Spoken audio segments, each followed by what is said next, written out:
नमस्कार, आप देख रहे हैं स्मरणीय समाचार न्यूज और मैं हूं आपके साथ आरती सिंह आजाद। डालते हैं नजर आज की खास खबरों की। बहुजन समाज पार्टी और गोंडवाना गणतंत्र पार्टी का चुनावी गठबंधन। आज बहुजन समाज पार्टी और गोंडवाना गणतंत्र पार्टी का मध्य प्रदेश में होने वाले आम चुनाव में मिलकर लड़ने को लेकर बसपा प्रदेश कार्यालय में संयुक्त प्रेस वार्ता का आयोजन किया गया, जिसमें बसपा के राज्यसभा सांसद रामजी गौतम, रमाकांत पिप्पल, प्रदेश अध्यक्ष बसपा मध्य प्रदेश सीएल वंशकार जोन प्रभारी उपस्थित थे। गोंडवाना गणतंत्र पार्टी की ओर से बलवीर सिंह तोमर, राष्ट्रीय महासचिव अमान सिंह पोर्ते, प्रदेश अध्यक्ष कमलेश टेकाम, प्रदेश महासचिव उपस्थित थे। गठबंधन के अनुसार बहुजन समाज पार्टी 178 सीटों पर और गोंडवाना गणतंत्र पार्टी 52 सीटों पर चुनाव लड़ेगी। दोनों पार्टियों के कार्यकर्ता भी भारी संख्या में उपस्थित थे। शॉर्ट नोटिस पे एक महत्वपूर्ण बैठक के लिए बुलाया गया है और आपको ये जानकारी देने में हम सबको हर्ष हो रहा है कि आज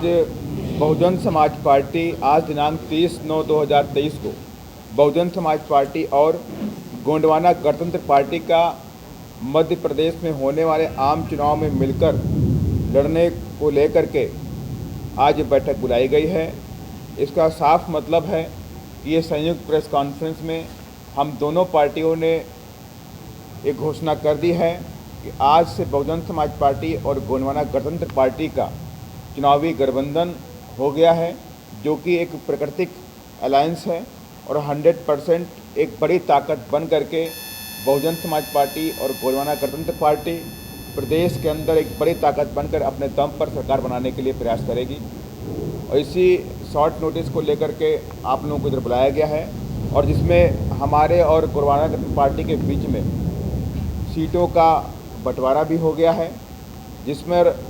52 सीटों पर गोंडवाना गणतंत्र पार्टी चुनाव लड़ेगी और 178 सीटों पर बहुजन समाज पार्टी चुनाव लड़ेगी। और ये सारा गठबंधन हमारी पार्टी की मुखिया आदरणीय राष्ट्रीय अध्यक्ष बहन कुमारी मायावती जी के निर्देश पर किया गया है और हमें पूरी आशा और विश्वास भी है कि जो दोनों पार्टियां मिल करके जो प्रदेश के अंदर व्याप्त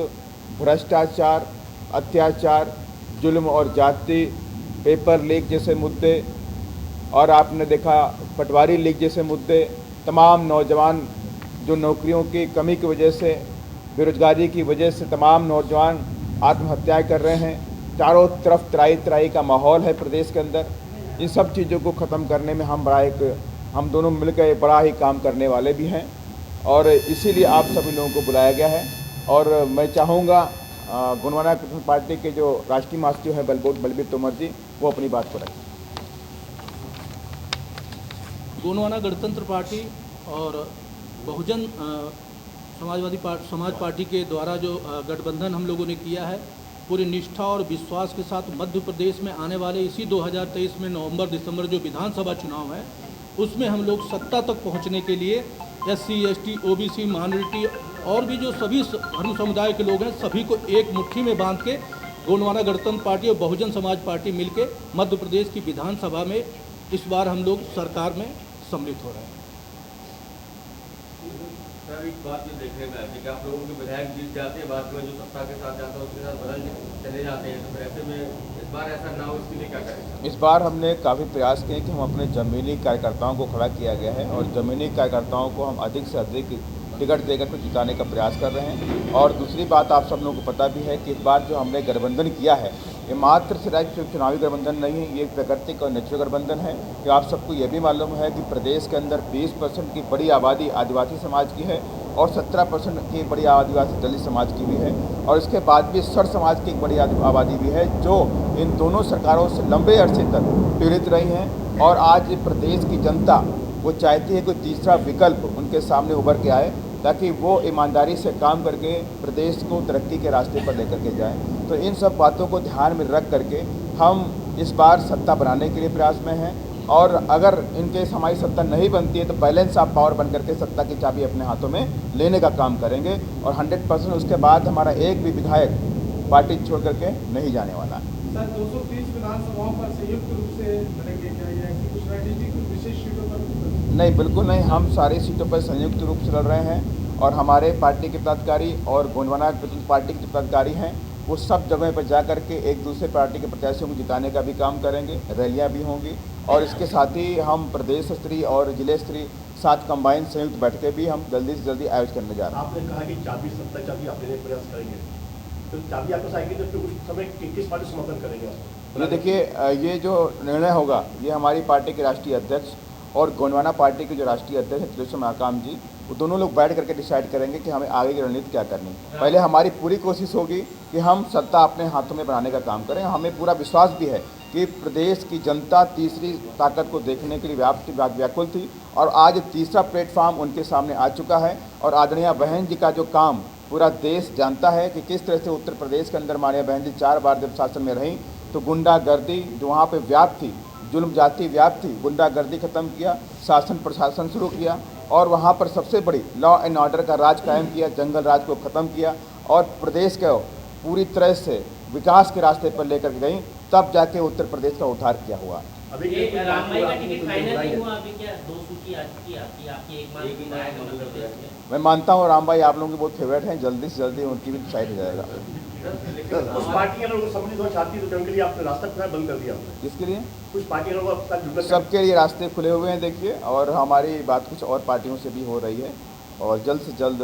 जो हमारे जो विचारधारा की जो पार्टियां हैं, जो बहुजन विचारधारा, सब समाज की विचारधारा, वो जो हमें सपोर्ट करना चाहते हैं उनके लिए रास्ते हमारे खुले हुए। भी आप देख भी सकते हैं कि राष्ट्रीय समानता दल भी हमारे साथ में, क्योंकि वो आज वो शॉर्ट नोटिस में था तो वो काफ़ी दूर हैं, वो नहीं आ पाए हैं, लेकिन उन्होंने कहा है कि पूरा हमारा जो आपके आएंगे उनके जब सीट आपने बंटवारा कर चुके दोनों होंगे तो अपने हिस्से सीट देंगे या उनके हिस्से सीट देंगे आप आने वो हम डिसाइड करेंगे, आपस में बैठ डिसाइड करेंगे। हर पार्टी बात करती है गोंडवाना की, हर पार्टी बात करती है आदिवासियों की, मूल निवासियों की, लेकिन उनकी तरफ ध्यान किसी का नहीं आता। तो इसको आप किस ऊपर देखते हैं? देखो, आज़ादी के बाद में कांग्रेस ने किया खूब आदिवासियों का वोट बैंक जो है ना बटोरा, बाद में भाजपा भी इसी तरीके से किया, लेकिन जो बाबा साहब अम्बेडकर जी प्रतिनिधित्व दिया था कि भाई ये समुदाय जो है ना ये डिस्ट्रिक्ट में है तो आरक्षण उसी आधार पे मिला। लेकिन आज़ादी कितने वर्षों बाद चुनकर के हमारे प्रतिनिधि आदिवासी आ रहे हैं, उनको ये नहीं मालूम कि किसका प्रतिनिधित्व करने का मिला। आदिवासी आज भी पीड़ित है देश के अंदर लगातार, चाहे कहीं भी देखा जाए आदिवासी देश के अंदर सबसे पीछा है और उनकी ज़्यादातर जो है ना जल जंगल ज़मीन खनिज संपदा और शिक्षा और स्वास्थ्य ये तमाम जो है ना इसको ऊपर उठा करके लाना था इन प्रतिनिधियों को। लेकिन आज तक आदिवासी प्रतिनिधि चुन करके तो गए, लेकिन मुझे लग रहा है कि उनका बेड़िया इतना कस दिया गया है कि वो उभर के सामने उनकी विकास की बात नहीं कर पा रहा। आज जैसे मैं डिंडौरी से आ रहा हूँ, डिंडौरी हमारा 5वीं अनुसूचित क्षेत्र है, मंडला 5वीं अनुसूचित क्षेत्र है और शहडोल, अनूपपुर, जहाँ झाबुआ तमाम जगह है। लेकिन सबसे ज़्यादा यदि अगर उनको देखा जाए तो आज वो पीड़ित है और एक भी प्रतिनिधि आदिवासी, जैसे आज हमारे यहाँ बहुत बड़ी जो है ना बगल के जिला है अपने उमरिया में स्थित बर्बरता पूर्ण है, हमारे कार्यकर्ताओं को मारा गया है और आज भी सर्चिंग किया गया। मैं अभी कलेक्टर से बात किया है कि भाई आप जिला के मुखिया हैं और आपके ज़िला में जो गांव-गांव सर्चिंग करके डराया जा रहा है, वहाँ 400 करोड़ का 3 साल के अंदर जो है ना माननीय हमारे मीना सिंह मंडावी जो आदिवासी मंत्री हैं उनके नेतृत्व में ये भ्रष्टाचार हुआ है और ये भ्रष्टाचार उजागर हो रही थी और उसके कारण इन लोगों ने कुछ शरारत तत्वों को घुसेड़ करके इतनी बड़ी दंगा कर दी है जो शर्मनाक दंगा है, जिसमें दोनों पक्षों की पिटाई हुई है। तो आप मीडिया के माध्यम से आपने देखा है, हम भी देखे हैं और हम लगातार बात कर रहे हैं। आईजी से बात की है, आज एडीजी पद उन्होंने दिया है अपने संभाग के अंतर्गत, उनसे एक भी बात करने को तैयार नहीं है। एसपी मैडम हैं, वो अपनी जवाबदारी ले ले रहे, बात तक नहीं कर रही, बात जैसे मुद्दा आती है तो काट देती है। तो आदिवासियों के साथ में छल कपट हुआ है। एक भी ट्राइबल नेता आज़ादी के 75 साल में, चाहे वो कांग्रेस में हो चाहे वो भाजपा में हो, इस समुदाय के जिस समुदाय से जीत करके आया उसकी रक्षा सुरक्षा नहीं कर पाए, उनकी हक और अधिकार नहीं दिला पाए। उनकी जो आज जल जंगल जमीन खनिज संपदा की जो बात करते हैं, आदिवासियों पेश एक्ट की बात करते हैं शिवराज जी, लेकिन उनको क्या मिला है क्या आज तक उनको वंचित रहा है। उसकी लड़ाई जो है हम बहुजन समाज पार्टी और गोंडवाना गणतंत्र पार्टी दोनों मिल करके इसकी हम संघर्ष करके, क्योंकि प्रकृति आधारित हमारा दोस्ती हुआ है और पहले भी हम जाना गया है कि ST SC दुनिया के लोग कहते थे कि ये आरक्षण है, लेकिन हम आज जो आरक्षण के तहत जो है ना इन लोगों के ये अधिकार मिला है, लेकिन आज हम देखते हैं मध्य प्रदेश के अंदर लाखों पद बैकलॉग पड़े हुए हैं, उनको भरा नहीं जा रहा है। और बल्कि ठेका प्रथा भी स्कूलों में शिवराज चौहान घोषणा कर रहा है, एक भी स्कूल नहीं बच पाएंगे। और जब सिमराज में इकट्ठे स्कूल लगाएंगे तो वो ठेका देंगे अंडानी अंबानी का। अभी मेरे जबलपुर के पाटन में जो है ना 25,000 में शिक्षकों को काम कराना शुरू हो गया। ये तमाम लड़ाई हमारे यहाँ के प्रदेश अध्यक्ष जी, हमारे बहुजन समाज पार्टी के प्रदेश अध्यक्ष जी, हम सब लोग जो है मिल करके तमाम ये लड़ाई को लड़ने के लिए आज हम बड़ी आत्मीयता से आज हमारी दोस्ती हुई है। हम गले से गले मिल करके चलेंगे, ये हमारी आशा और विश्वास है। ठीक है, एक मिनट। फिलहाल इतना ही। खबरें भी और भी हैं, बने रहे हमारे साथ और देखते रहें स्मरणीय समाचार न्यूज़। नमस्कार।